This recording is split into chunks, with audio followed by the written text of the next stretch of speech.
எல்லோருக்கும் வணக்கம். என்னோட சேனல் நேம் வந்து அருள்தாஸ் வுட் ஒர்க். என்னோட சேனலில் எதை பற்றின வீடியோ போடுவேன்னா, would working video, would explanation video and carpenter டூல்ஸர் வீடியோ தான் போடுவேன்.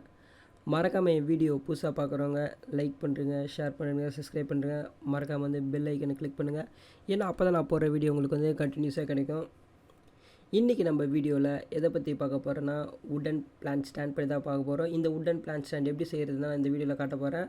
அதேமாரி பார்த்திங்கன்னா இது என்ன வுட்டில் யூஸ் பண்ணியிருக்கின்ற டீட்டெயில் எக்ஸ்பிளைன் பண்ணுறேன். அதுக்கு முன்னாடி வந்து என்னோடய வீடியோவோட தம்ப்லைன் பார்த்துருவோம். அதுக்கு வந்து அவுட்புட் வந்து பார்த்துருக்கோம்.